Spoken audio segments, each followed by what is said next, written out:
मंडळी नमस्कार. महाराष्ट्रातल्या प्रत्येक माणसाला एकच प्रश्न पडतोय, तो म्हणजे 20 जुलै उद्या कोर्टात काय होणार. महाराष्ट्रातल्या प्रत्येक माणसाला जणू काही या सगळ्या विषयाचा निकाल उद्याच लागणार आहे आणि सरकारच्या भवितव्याचा फैसला होणार आहे असंच वाटतंय. खरं तर एकट्या शिंदे सरकारच्या भवितव्याचा हा फैसला नाही आहे, त्यासोबत उद्धव ठाकरे यांच्या राजकीय भवितव्याचा देखील फैसला होणार आहे.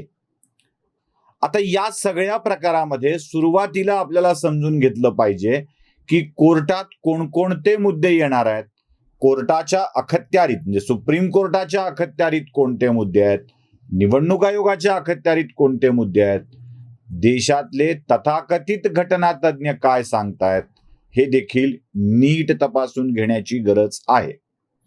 चला आपण पहिल्यांदा सुप्रीम कोर्टासमोरच्या कोणकोणत्या विषयाला समोर आणलं जाणार आहे हे तपासून बघूया. पहिलं तुम्हाला स्क्रीनवर दिसतंय.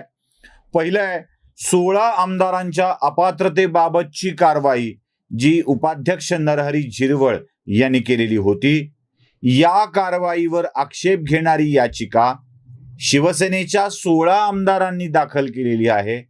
त्याबाबतचा निर्णय प्रलंबित आहे. तीही याचिका कोर्टात सुनावणीसाठी येऊ शकते.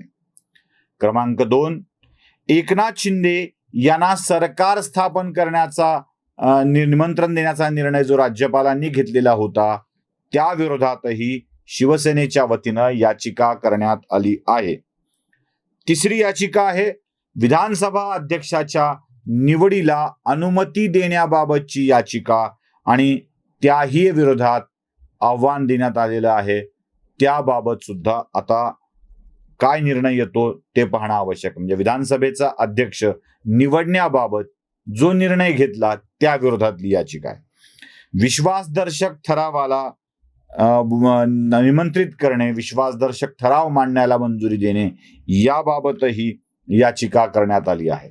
गटनेते म्हणून एकनाथ शिंदे यांना मान्यता देण्याच्या निर्णया विरोधातही याचिका करण्यात आली आहे. तर भरत गोगावले यांना प्रवक्ते म्हणून मान्यता देण्याच्या निर्णयाविरोधातही याचिका दाखल करण्यात आली आहे. माजी मंत्री सुभाष देसाई, सुनील प्रभू यांच्या वतीनं देखील या याचिका दाखल करण्यात आलेल्या आहेत. आता प्रश्न येतोय तो काय काय या याचिकाबाबत निर्णय येऊ शकतो याचा. अनेक जण राज्यपालांची कृती घटनाबाह्य, घटनेला अनुसरून आहे का असा प्रश्न विचारत आहेत. या सगळ्यामध्ये मला महत्वाचा मुद्दा मांडायचा आहे.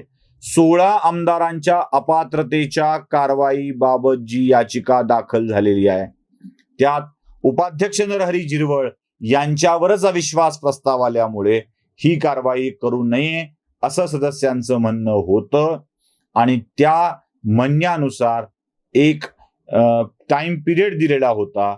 मला वाटतं आता उपाध्यक्ष नरहरी झिरवळ हे कार्यकारी अध्यक्ष म्हणून राहिलेले नसल्यामुळे आणि तो अधिकार आता विधानसभेच्या नवनिर्वाचित अध्यक्षाकडे आल्यामुळे या गोष्टी आता संपलेल्या जमा आहेत.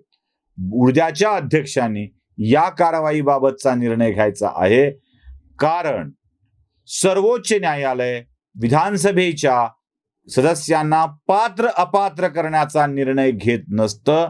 तो अधिकार विधानसभेच्या अध्यक्षांना असतो. या निर्णयात म्हणजे विधानसभेच्या अध्यक्षांनी घेतलेल्या निर्णयात काही चूक वाटलं तर त्याबाबत हस्तक्षेप न्यायालय करू शकतं. पण हा निर्णय सर्वस्वी विधानसभा अध्यक्षाचा असल्यामुळं हायकोर्ट, सुप्रीम कोर्ट हे प्रकरण विधानसभा अध्यक्षाकडे सोपवेल आणि त्यावरचा पुढे येणारा निर्णय हा पुढे कोर्टामध्ये असेल. त्यामुळे हा मुद्दा माझ्या दृष्टीनं म्हणजे मला जेवढं कायद्याचं ज्ञान आहे त्या दृष्टीनं संपल्यात जमा आहे. एकनाथ शिंदे यांना सत्ता स्थापन करण्यासाठी बोलाविण्याचा निर्णय हा अयोग्य असल्याचं म्हटलंय. आता लक्षात घ्या, राज्यपालांनी विधानसभेच्या फ्लोअरवर विश्वासदर्शक प्रस्ताव मांडावा असं आवाहन उद्धव ठाकरे यांना केलेलं होतं. अर्थात राज्यपालांना विधानसभेच्या सदस्यांनी मोठ्या गटाने पत्र देऊन कळवलेलं होतं की या सरकारवर विश्वास राहिलेला नाही. तेव्हा विश्वास मत सिद्ध करायला लावणं हा राज्यपालांचा घटनात्मक अधिकार आहे. अनेक जण दावा करतात की राज्यपाल हे मेंटॉर किंवा गाईड असू शकत नाहीत विधानसभेचे अथवा सरकारचे. ते जरी खरं असलं तरी ते संविधानाचे रक्षक आहेत. राज्यपाल हे मूक प्रेक्षक बनून काम करू शकत नाहीत. ते संविधानाचे रक्षक म्हणून काम करत असतात. त्यामुळं त्यांना विधानसभेचं सत्र बोलाविण्याचा आणि विश्वासमत साध्य करा म्हणण्याचा अधिकार आहे. बर, त्याच्या आधीच मुख्यमंत्र्यांनी राजीनामा दिलेला होता. त्यामुळं सरकार नावाची गोष्ट अस्तित्वात नव्हती. मुख्यमंत्र्यांच्या राजीनाम्यानंतर राज्यपालांनी सर्वात मोठ्या गटाच्या नेत्याला सत्ता स्थापन करण्यासाठी बोलवलं आणि त्यांच्याकडून एकनाथ शिंदे यांचं नाव पुढे आलं. त्यामुळं एकनाथ शिंदे हे मुख्यमंत्री बनले. सर्वात मोठ्या गटाच्या नेत्याला बोलविण्याची कृती, शिंदेंना शपथ देण्याची कृती ही अवैध होऊ शकत नाही. पुढचा मुद्दा, विधानसभेच्या अध्यक्षाची निवड करण्याचा राज्यपालांनी दिलेली सूचना ही अवैध कशी असू शकते? सरकारच्या सल्ल्याने राज्यपालांनी काम करावं हे खरं असलं तरी राज्यपालांनी सूचना दिल्यानंतर सरकार अस्तित्वात नव्हतं हेही तितकंच खरं आहे. कारण उद्धव ठाकरेंनी राजीनामा दिलेला होता आणि अस्तित्वात नसलेल्या सरकारच्या विधानसभेला राज्यपालांनी स्वतः निर्देश दिले होते की आधी विधानसभा अध्यक्षाची निवड करून घ्या, मग निवडलेल्या विधानसभा अध्यक्षाच्या जोरावर त्याच्याकडूनच तुम्ही विश्वासदर्शक ठराव मंजूर करून घ्या. त्यामुळे राज्यपालांची ही कृती देखील असंवैधानिक असू शकत नाही. राज्यपालांनी एकनाथ शिंदेंना विश्वासदर्शक ठराव साबित करण्याचे दिलेले आदेश सुद्धा अवैध ठरू शकत नाहीत, कारण राज्यपालांना तसा संवैधानिक अधिकार आहे.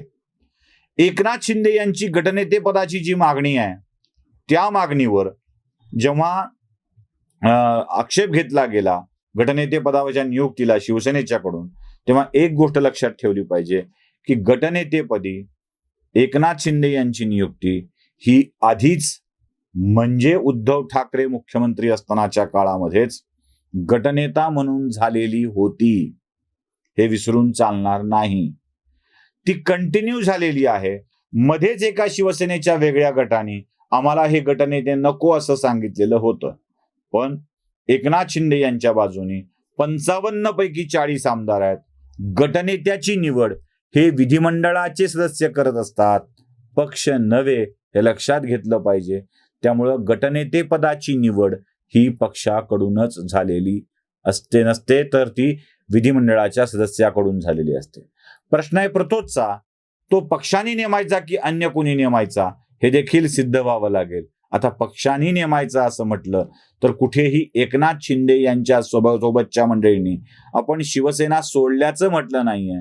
उलट एक एक नेते पक्षातील त्यांचं समर्थन करण्यासाठी उभं राहत आहेत. त्यामुळं शिवसेना सोडणे आणि शिवसेनेतल्या या दोन गटांचा वाद हा न्यायालयाचा वाद नाही आहे. आजच्या घडीला तर निवडणूक आयोगाचा सुद्धा वाद नाही आहे. हा शिवसेनेचा अंतर्गत मामला आहे. शिवसेनेचा कुटुंब प्रमुख कोण हे बसून शिवसेनेला ठरवावं लागणार आहे. आता ज्या कुटुंब प्रमुखाच्या बाजूने अधिकाधिक लोक जात आहेत त्यालाच कुटुंब प्रमुख म्हटलं जातं.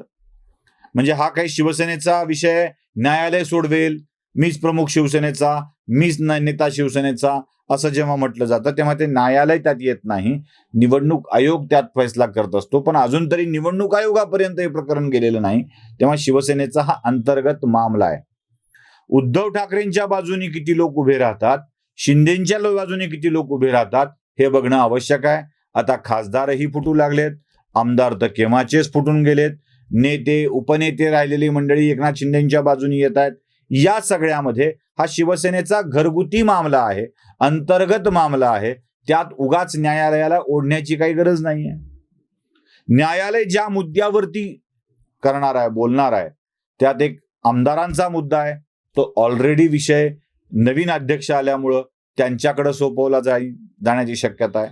नंबर 2, राज्यपालांनी सरकार नसताना नव्या लोकांना सरकार बनवायला बोलवणं हा राज्यपालांचा संवैधानिक अधिकार आहे. विश्वास मत घ्यायला लावणं हा राज्यपालांचा संवैधानिक अधिकार आहे, तो राज्यपालांनी बजावलेला आहे. याआधी राज्यपालांनी नियोजित पूर्वीच्या कायद्यानुसार विधानसभा अध्यक्षाची निवड घ्या म्हटलं तेव्हा ती घेतली नव्हती. तर लक्षात घेतलं पाहिजे, राज्यपालांनी विधानसभेच्या अध्यक्षांना हटवून नव्या अध्यक्षाची निवड नाही केलेली आहे. लोक अरुणाचल प्रदेशचा दाखला देतात. अरुणाचल प्रदेशमध्ये जुन्या अध्यक्षांना हटवून नव्या अध्यक्षांची निवड केली होती आणि म्हणून सुप्रीम कोर्टाने घड्याळाचे काटे उलटे फिरवले होते. इथे विधानसभेचं अध्यक्षपद रिक्त होतं, राज्यपालांनी जुन्या पद्धतीप्रमाणे घेण्याची सूचना केलेली होती, ते घडलं नव्हतं. कायदा बदलला का बदललेल्या कायद्यानुसार राज्यपालांनी विधानसभा अध्यक्षपदाची निवडणूक घ्यायला लावली. त्यामुळे राज्यपालांनी सरकारची सूचनाही पाळलेली आहे आणि विधानसभा अध्यक्षाची निवड करायलाही लावलेली आहे. अरुणाचलमध्ये आणि महाराष्ट्रामध्ये हा मूलभूत फरक आहे. रिक्त जागेवर निवडणूक घेण्याचा अधिकार राज्यपालांनी घेतलाय. ते मूक प्रेक्षक नाहीत, ते संविधानाचे रक्षक आहेत. तुम्ही जागा रिक्त ठेवाल असं नाही चालणार. जागा रिक्त करायला असलेली जागा राज्यपालांनी करायला लावलेली आहे, भरायला लावलेली आहे.